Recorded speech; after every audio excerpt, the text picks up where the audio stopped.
İctimai televiziya və 4-cü sənaye inqilabının təhlili və koordinasiya mərkəzinin birgə layihəsi. Səhər başlamadan sizin ağıllı eviniz fəaliyyətdədir. Mətbəxdə qəhvə dəmlənir, otağınızın temperaturu ideal vəziyyətə gətirilib, hətta avtomobiliniz belə yola hazırdır. Bütün bunlar əşyaların interneti texnologiyasının möcüzəsidir. Bu texnologiya gündəlik həyatımıza daxil olaraq əşyaları ağıllı hala gətirir və bizim üçün daha rahat bir dünya yaradır. IoT ingilis dilində Internet of Things deməkdir. Bu isə əşyaların interneti adlanır. Əşyaların interneti ilə adlandırdığı kimi görürsünüz ki, bir neçə əşyaların bir-birinə internet vasitəsilə qoşulmasından irəli gəlir. Əşyalar bura daxildir sensorlar, müxtəlif növ cihazlar, hansı ki onun üzərində artıq internet ya radio vasitəsilə və yaxud da ki 4G, 5G texnologiyalar vasitəsilə qoşulma həyata keçirilir. Onlar isə hər biri qoşularaq ümumi bir mərkəzə ötürülür və bu mərkəzdən idarə olunur bütün bu cihazlar. İndi belə texnologiyalar ağıllı şəhərlər, sənaye müəssisələri və kənd təsərrüfatı sahəsində də tətbiq edilir. Müsahibimiz Şahin Xəlilov bu sahədə startap təsis edib. Onun həlli suyun qənaətinə yönəlib. Azərbaycan bir çox mövzularda öncül ölkələrdən biri olsa da su mövzusu biraz çətin mövzulardan biridir. Hansı ki, hal-hazırda onun daha səmərəli istifadə olunması üçün üsullar, metodlar axtarılır və bu metodlardan ən yaxşısı biri olaraq əşyaların interneti sahəsindədir ki, onu biz tətbiq edərək suyu daha səmərəli istifadə edə bilirik. Misal üçün, fermerlər suyu vaxtaşırı müəyyən miqdarda istifadə etməsi icazə verilir və bəzi fermerlər bu sahədə tam da məlumatlı olmadığı üçün həmin suyu ümumi sahəyə buraxaraq bütün sahənin su şəklində düzgün bölünməməsinin nəticəsinə gətirib çıxardır ki, köklər düzgün içmir və su israf olunur. Ancaq biz əşyaların internetini tətbiq etdikdən sonra o sensorlar həmin su miqdarını ölçür, düzgün miqdarda suyun verilməsini təmin edir.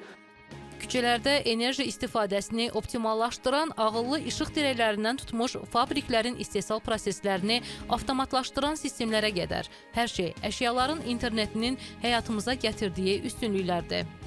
Bu sahə populyar olmağa başlayanda bir çox insanlar hətta qorxurdular ki, iş yerlərini itirəcəklər. Ancaq bu zaman ərzində, bu 10 illiklər ərzində görüldü ki, əksinə daha da işi səmərəli aparmaq şəraiti yaratdı.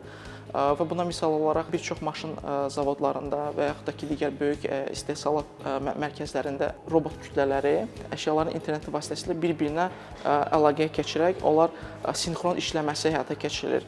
Və təbii ki, bu da həmin o prosesləri daha da rahatlaşdırır və hal-hazırda daha çox maşın sayı biz istehsal edə bilərik ki, nəinki bir neçə il bundan öncə insanların tərəfinə həyata keçirilirdi bu. Amma hər bir texnologiyanın müsbət tərəfləri ilə yanaşı çətinlikləri də var. Əşyaların interneti təhlükəsizlik və məxfilik məsələlərini gündəmə gətirir. Kiber təhlükəsizlik mövzusu həm insanlar, həm şirkətlər artıq buna çox güclü və diqqətli olmalıdırlar ki, müxtəlif növ kiber hücumlar baş verməsin. Bu kiber hücumların misal olaraq bəzi hücumçular cihazın yanına gedərək, oradan müdaxilə edərək həyata keçirir. Bəziləri isə şirkətlər yenidən pul xərcləyərək yeni növ təhlükəsizlik sistemləri quraşdırmadığına görə artıq onlarda köhnə proqram təminatı olur və o rahat boşluqlardan istifadə edərək hücumlar eləyirlər və o hücumlar nəticəsində artıq ya məlumat oğurlanmış olur və yaxud da ki, hər hansısa bir cihazın işləmə prosesinə müdaxilə edirlər və onun işləməsini dayandırırlar. Əgər siz hər hansısa bir IoT sahəsində, yəni əşyaların interneti sahəsində fəaliyyət göstərirsinizsə, birincisi köhnə və yaxud da ki, sıradan çıxmış bir proqram təminatı istifadə etməməlisiniz. Həmçinin də cihazlarınıza mütləq şəkildə nəzarət etməlisiniz. Əşyaların interneti artıq gələcəyin texnologiyası deyil, bugünün reallığıdır.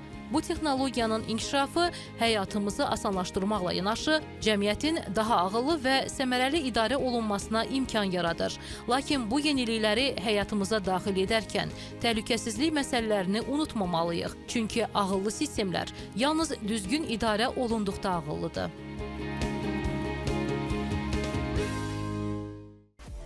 İctimai televiziya və 4-cü sənaye inqilabının təhlili və koordinasiya mərkəzinin birgə layihəsi.